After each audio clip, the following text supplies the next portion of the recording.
Okay, good afternoon. How are you? Okay, great. So we are beginning with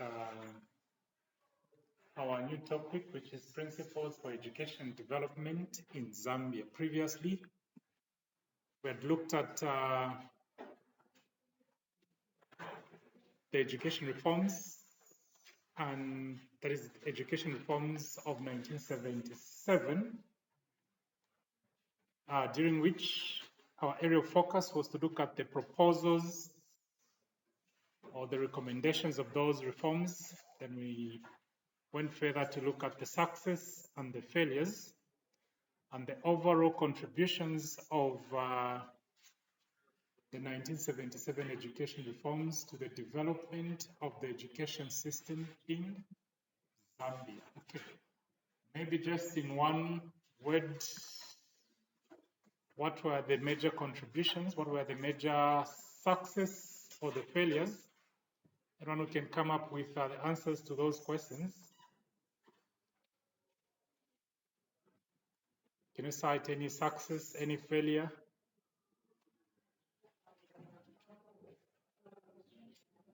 Okay, so among the success, we had how is it enrollment levels were implemented.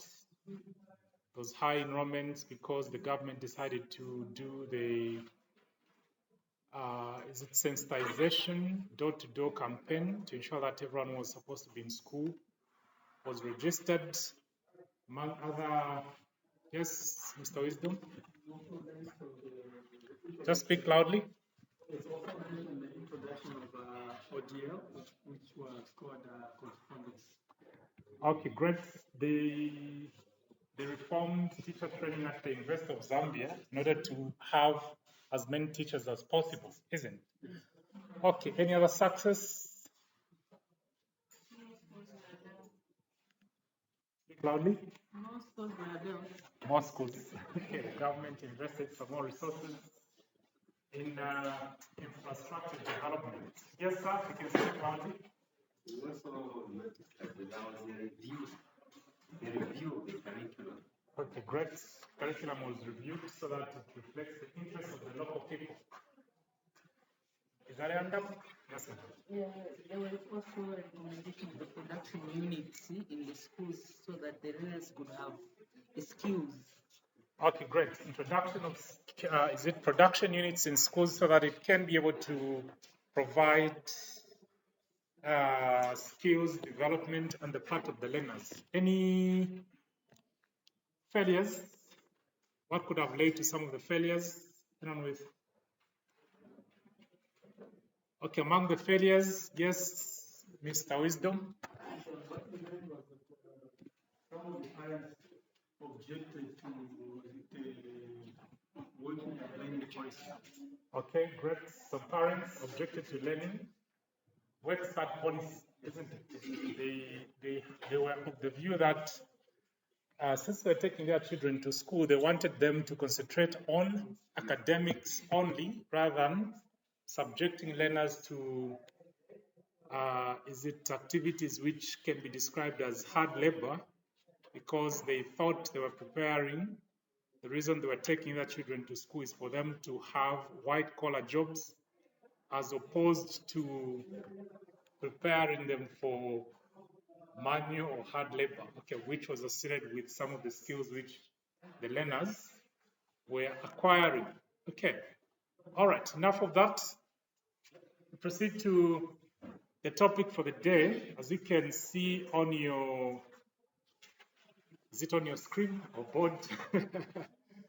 We have principles for education development. That is the topic for today.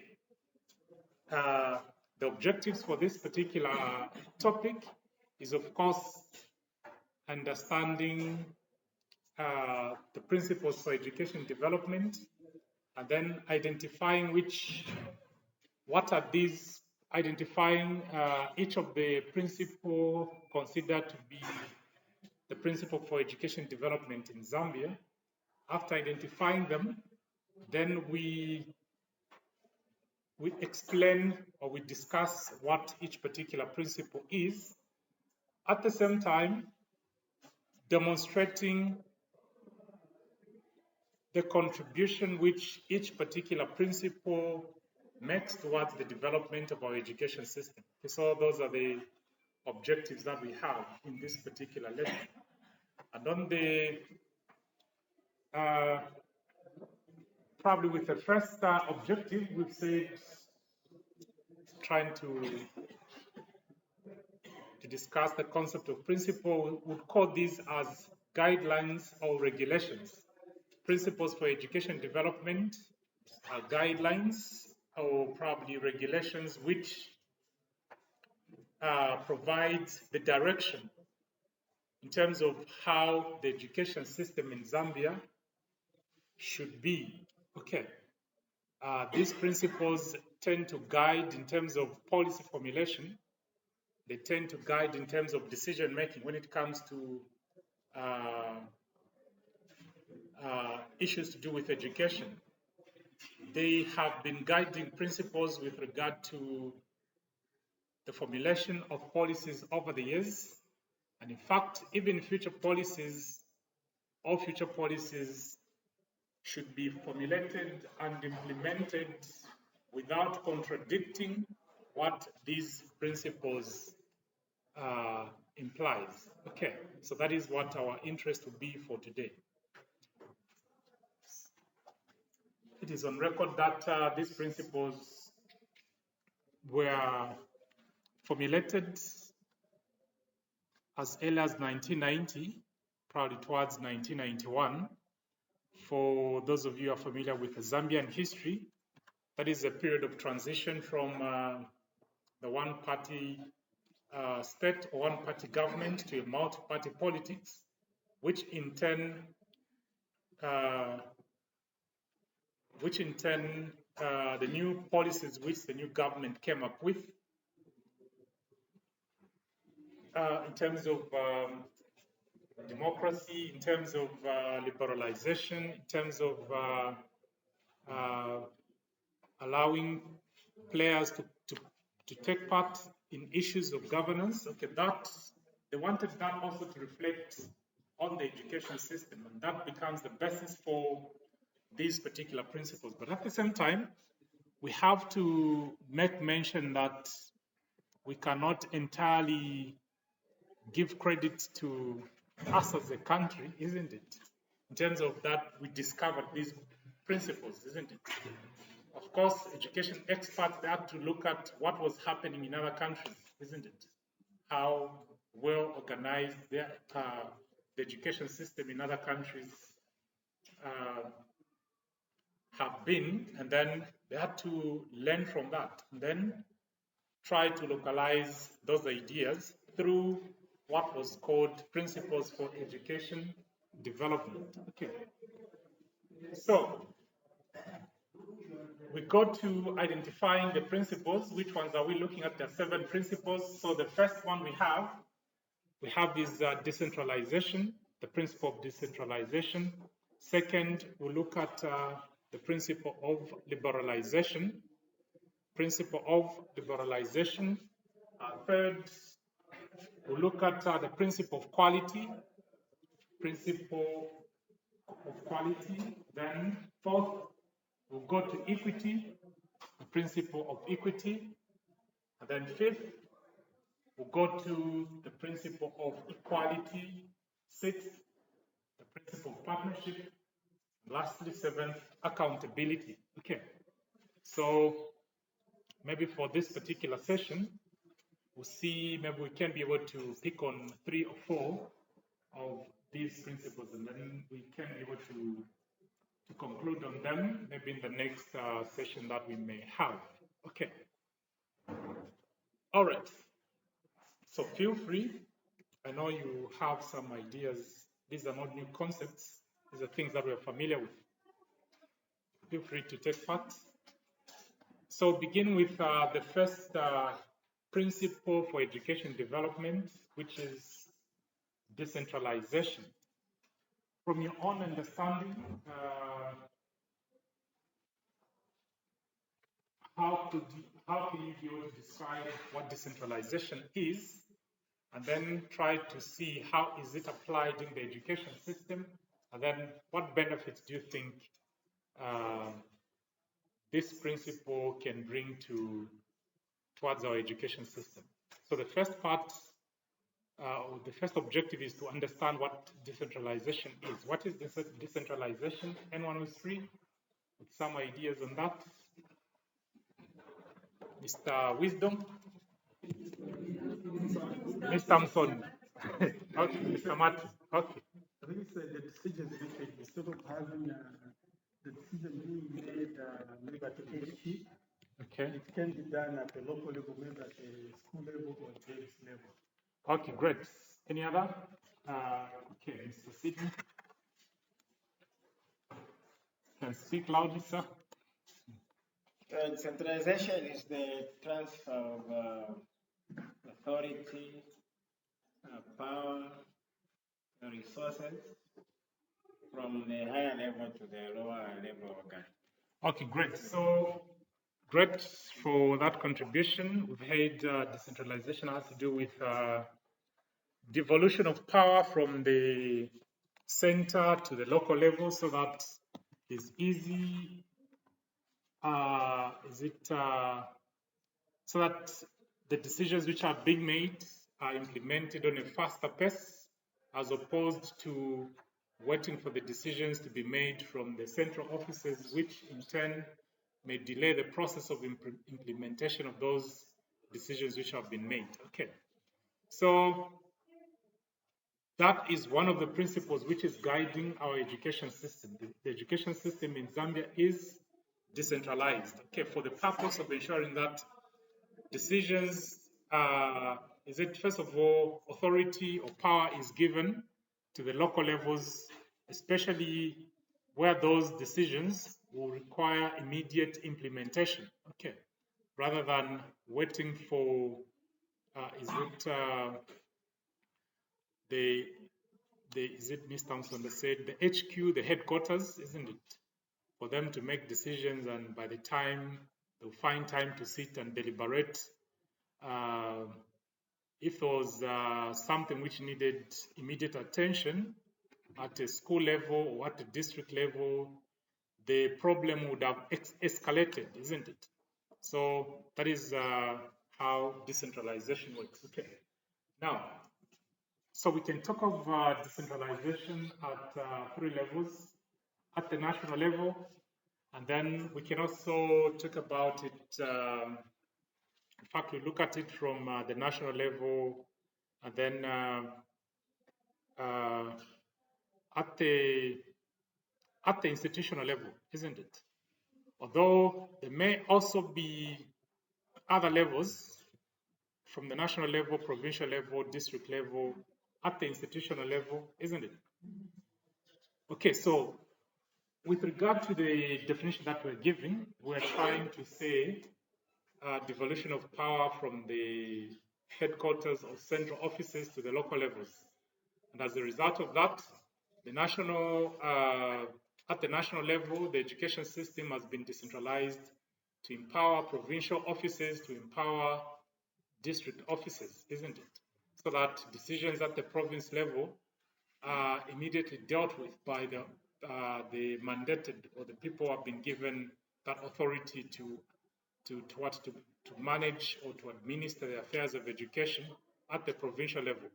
That still can be taken down to the district level, where again we have district education officers with their jurisdiction. They also have some mandate to manage, to administer, or to plan and coordinate the affairs of education at the district level. That further can be taken down at the institutional level. At the institution, of course, we understand institutions have heads of institutions, isn't it? The principal, the head teacher, I don't know if it's the vice chancellor, the cases of universities, isn't it? Even at that level, they have their supporting decentralized offices, isn't it? It's at the school level you probably need to have departments, isn't it? And those departments will have what? Heads of departments, to ensure that they are able to make decisions, to manage, to control, and to ensure that everything is happening effectively at the departmental level, isn't it? So that is how far this particular principle works. As a result of decentralization, we've seen progress, okay, with regard to the affairs of education. Okay. I don't know, anyone with specific examples in terms of practical examples which can show decentralization in our education system? I know you should be familiar with some of the implementations which have been done as a result of decentralization. Yes, sir. Speak loudly. Okay, we're here. I think one of them is teacher recruitment. Okay. Which is it used to be done at national level. Okay. But now it has been brought up to district level.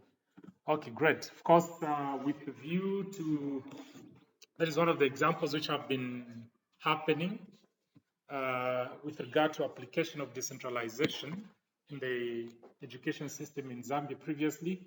All teacher recruitment used to take place at the headquarters. Probably teachers from all parts of the country would send their documents to Lusaka, but because of decentralization, we've seen the district levels have been empowered because they are the ones who knows the numbers,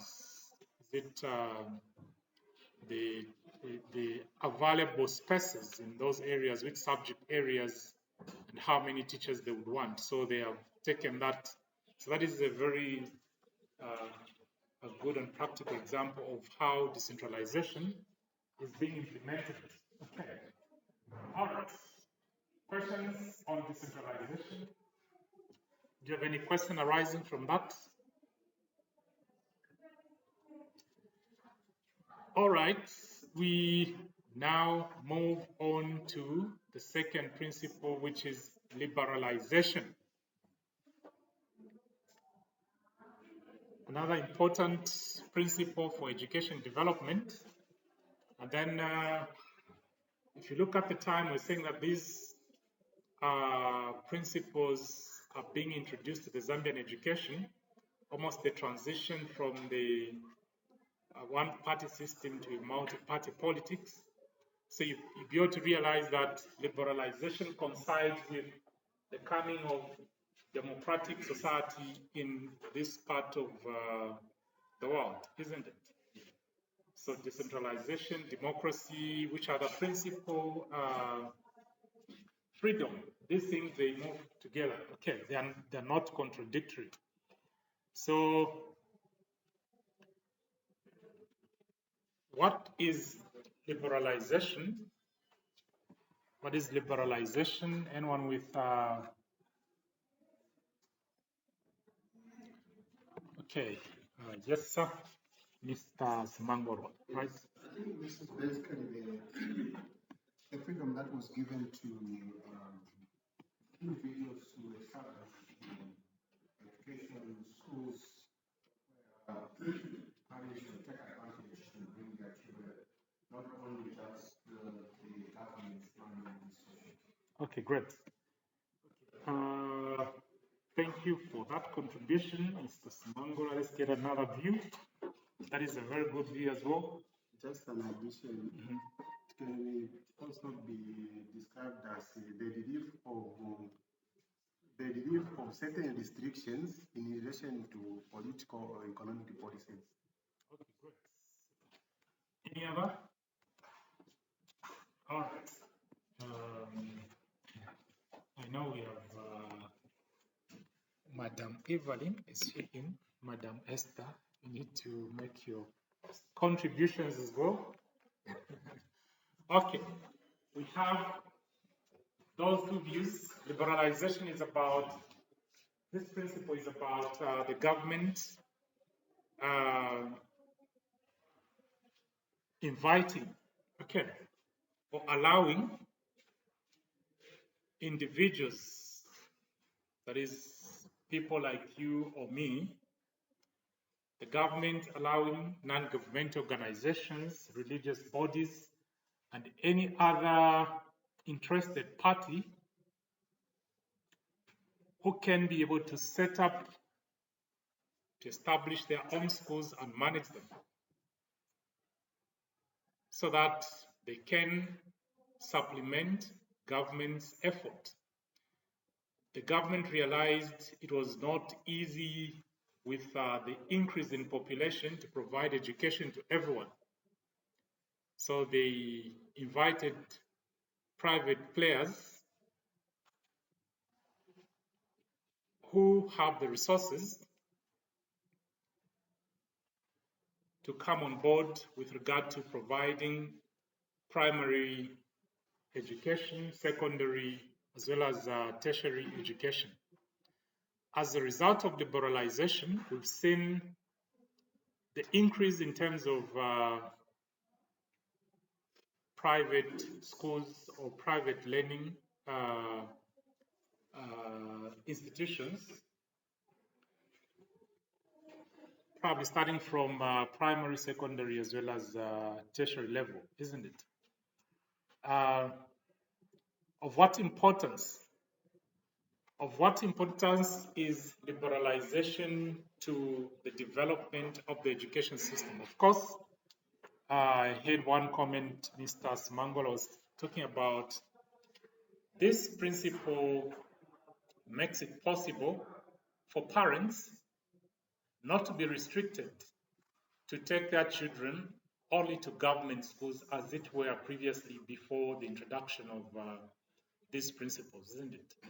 Parents, so liberalization gives freedom to parents to choose or to be given an option whether to take the child to a government school or to take the child to what? To a private school. But these individuals, or is it religious bodies or non-governmental organizations, who could be able to set up or to establish either primary, secondary, or tertiary institution,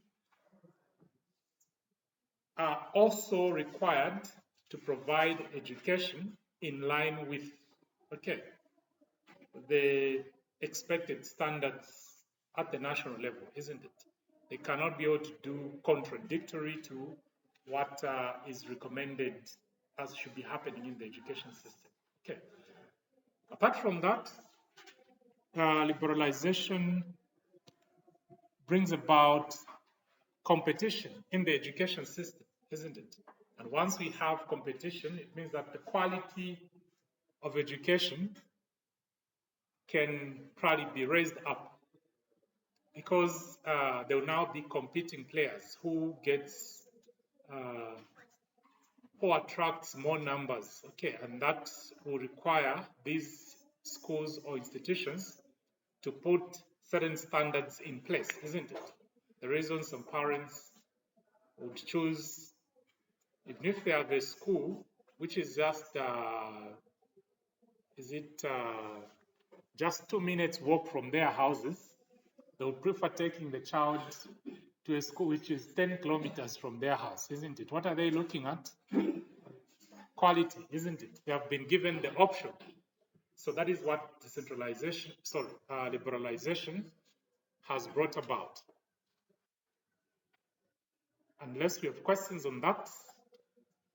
Okay, yes, madam. Find out whether community schools can be also included in the liberalization issues. Okay, community schools. All right. First of all, we need to understand what are community schools, isn't it?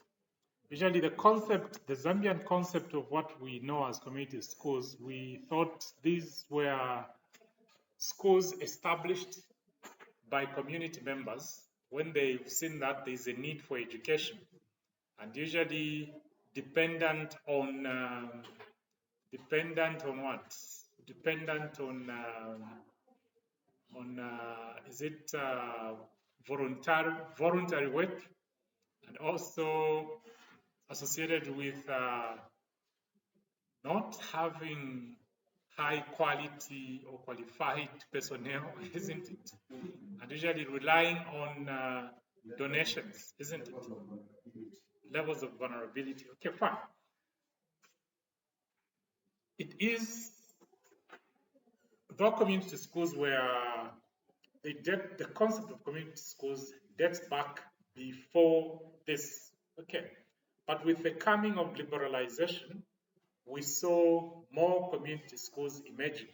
Okay. Because by then now it became clear to the to interested players who had the passion for education and also the need within the communities to set up these community schools.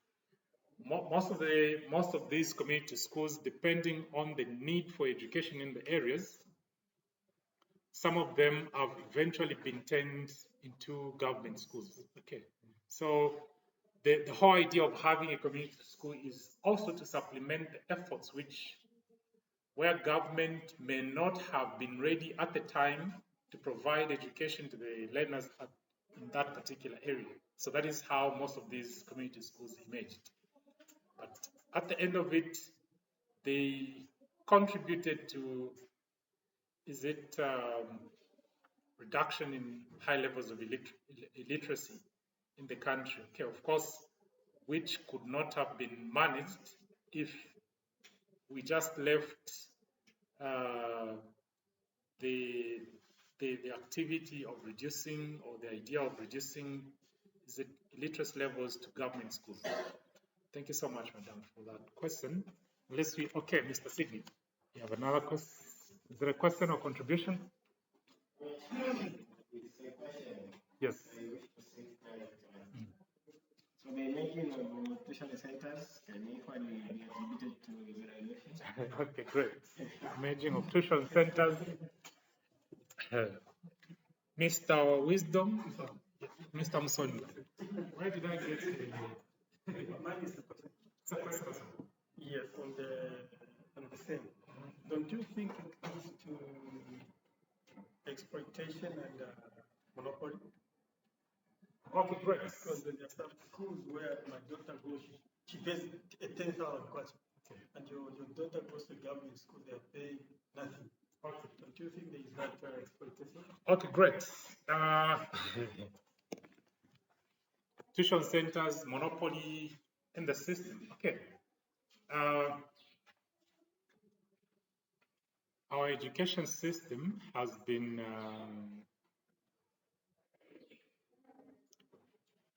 as a result of liberalization, we said this brought about competition.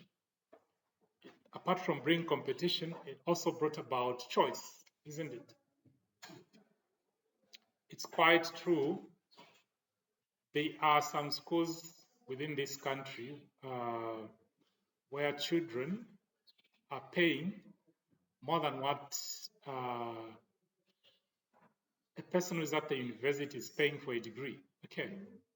There are schools, others are even charging not even in the local currency, but in the foreign currency, isn't it? They'll tell you it's $5,000 per term, and some parents have paid 2 years upfront. Okay. Okay, you make that equivalent to the local currency. I don't know how much that is.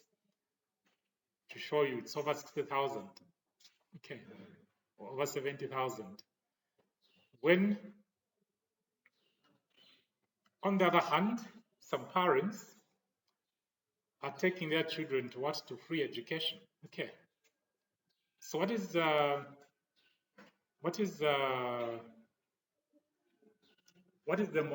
the monopoly coming from? The monopolization is coming from the fact that these prestigious schools, they claim they have set the standards. And if a parent has resources, why first of all, that is a question you should be able to answer. Why should a parent take a child to a school where they're paying, let's say, 10,000 per term, whilst within the same neighborhood, there's a government school which is providing free education. Okay, it's a mindset, the mindset of us as parents. We associate prestigious schools with a guarantee that my child is going to reach my status. Okay, you get the concept. Because we want to provide security for our children so that they can come and fit directly into our social status through linkages they are going to get when they go through those systems. But unfortunately, the unfortunate part is this, okay, the majority of children who have gone into those prestigious schools, at the end of the day, and the children who have gone to government schools with doing free education, at the end of the day, they find themselves in the same class at the University of Zambia or CBU or TVTC. Okay, you get the concept. And they'll get the same paper.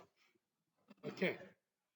When they get employed, it will be nowhere considered as reference that, oh, this one was paying 20,000 per term and this one was going for free education, so you have to pay them separately. Is there such a thing? No, isn't it? So it is just about our mindset. Of course, parents with resources, again, because they also want to maintain that social status. How can I be? I'm making 100,000 per month. Why should I be taking my child to where Mr. Banda is taking the child when it's getting only 5 pin per month? You get the concept. So there are all those social perceptions attached to deciding where do we take our children for school. Okay. But of course, we can also not rule out the fact that there's a possibility on a very simple percentage that some children who go to those prestigious schools, at the end of the day, because of their linkages, they end up coming to fit in the same social status or social class where their parents have been, okay, so that they can continue with their legacy. Okay, so those are the issues surrounding the decision. Yes. Sorry, just getting confused with the usage of two words of monopoly and then liberalization. Okay. So quite a contrast where if you look at the word monopoly, it's when a service provider maybe is the only one providing that service and it takes advantage that everyone now is coming to. Yes. And then contrasting it with the liberalization. Yes. That's a bit of confusion. Okay, great. So we did say that the government has liberalized the education system. That is quite simple. What does that mean? It means that it has allowed players to establish their own schools. Within the players who have established their schools, they have set the standards. Okay. They know that parents' decisions to take the child to school is based on what the parents perceives to be the quality of education, the level of exposure which the child is going to get in this particular school. Okay. Now, so the schools which have managed to reach the expected standards, okay, the expected highest standards, which would attract anyone with money to send their child to school, they are the ones now where the concept of monopoly is coming from, because they know that they are the only players with this level of standards, which the majority of other players cannot afford to reach. They would probably tell you, during learners go for tours, isn't it? A child at the government school you're going to hear that they're going for a tour. Maybe within the same town. Okay. Okay, they are going. This is Rwansha, isn't it? They are going to Mukubamo for a tour. They are going to local zoo along Baruba Road. Okay. Take your child to Baobab or take your child to Trident. You're going to hear the children are, this tour for the term, children are going to Johannesburg. Okay. Or children are going to, they're going to Dubai. You see the levels of. Now, parents who can afford, or sorry, institutions or schools which can afford to provide those kind of, is it networking internationally, they're going to monopolize. They're going to control. If they tell the parents, you have, okay, this term tuition fees have been increased to 50,000 per term.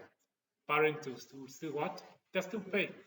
That is where the concept of monopoly is coming on. Okay. Otherwise, the principle is quite clear. Education has been liberalized. Okay. Okay, fine. We talked about, what did you say? Tuition centers. Okay. Now, tuition centers. What are tuition centers meant for? Tuition centers are meant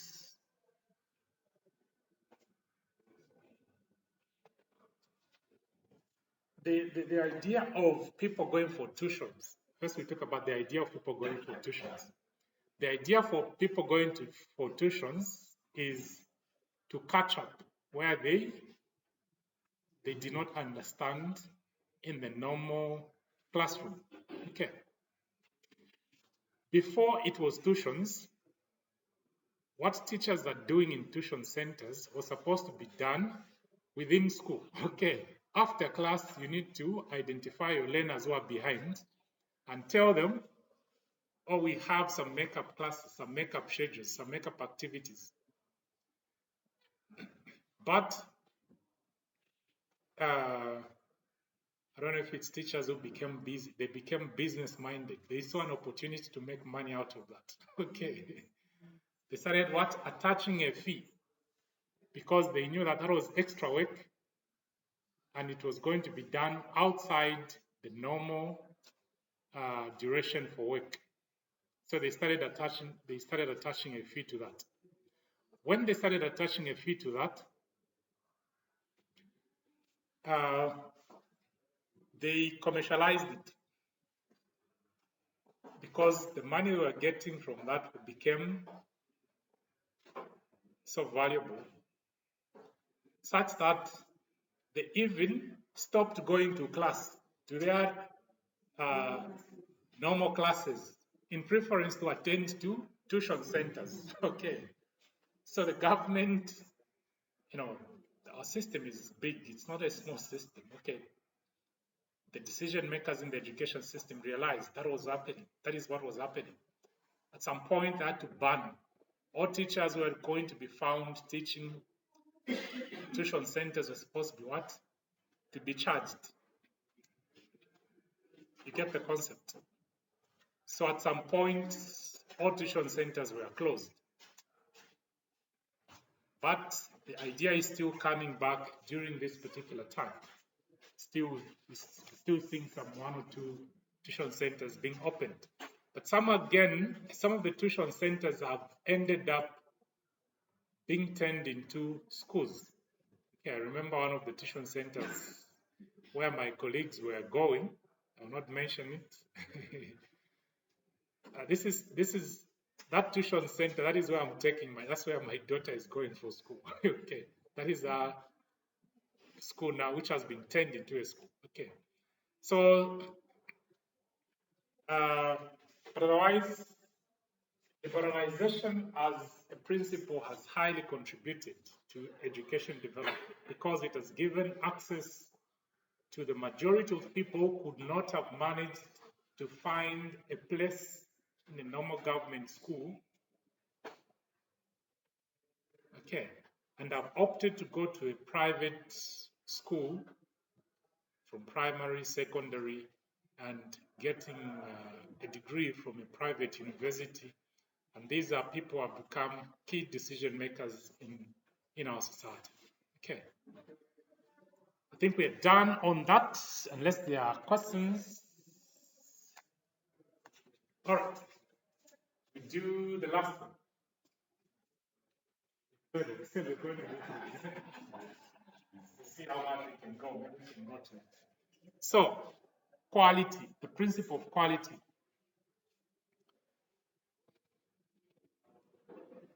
In our mind, in our view, what would we consider this principle is concerned with regard to education? Feel free. Okay. I believe we are teachers, isn't it? It has to do with the standards, with how things should be done.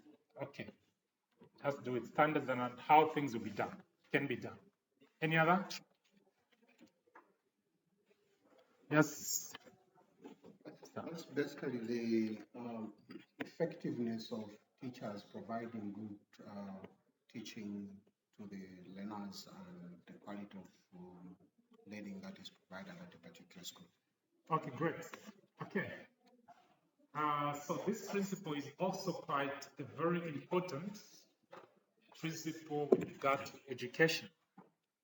Like someone said, this principle pays attention to the attainment of the highest standards of education.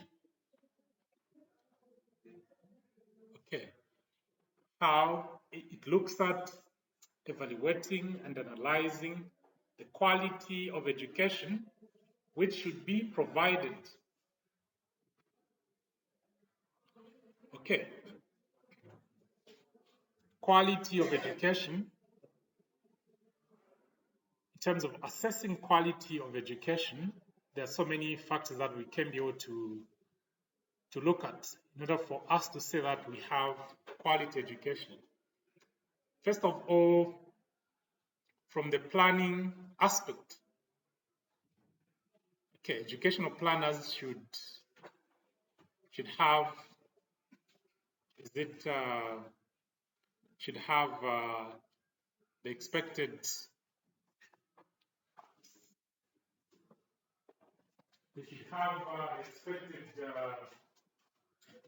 aims and objectives to be achieved.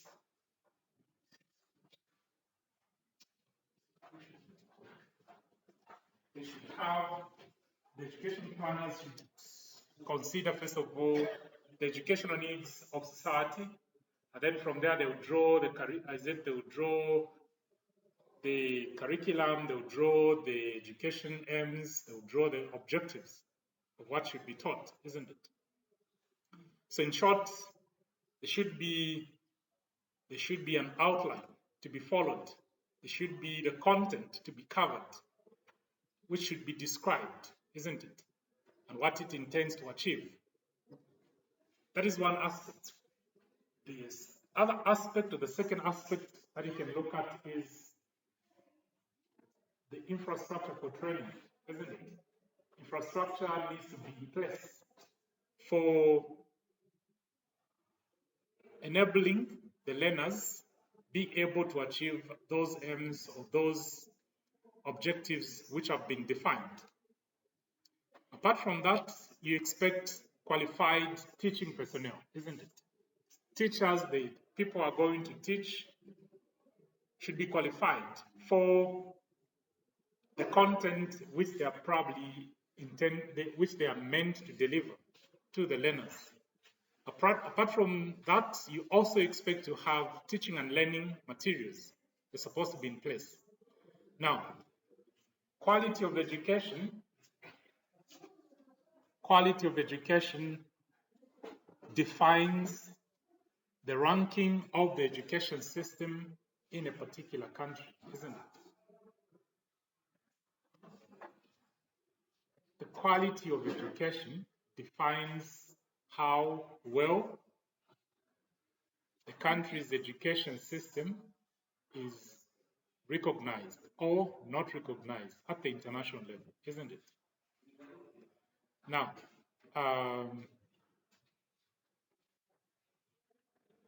in this class, we have trainee teachers, isn't it? And that is where we tend to emphasize. Okay, we know students, some teacher students, okay, they want to compromise quality, okay, pass through the system and become teachers, isn't it? Here's just a practical example. That is what we usually tell our students. A teacher coming to our institution, first test, passing through sophisticated means. You know what sophisticated means, isn't it? Going with the pre-written materials in the simple test, they manage to escape the system. They get 90%, isn't it? They proceed first year, second year, using the same methods. They're given assignments using the same methods, maybe giving other people to do the assignments for them, isn't it? And this is a person, at the end of the day, gets graduated, and they are custodians of, is it officers within the school setup? Maybe they are custodians of exams. Do you expect such a person to maintain the highest standards of education? It cannot work, isn't it? So quality of education begins at the training level, at the level when we are learning to be teachers. That is when we should be able to embrace this particular principle, because it holds the future of our generations. Once the education system is compromised, it means that even our future generations will not be able to be as productive, as competent as possible. So that is on this principle. Unless we have questions on it. Abe pusho mafunso. Okay. Okay, great. So we are remaining with equity, equality, partnership, and accountability. Then we can come and do that in the next class. Thank you so much for your time. See you.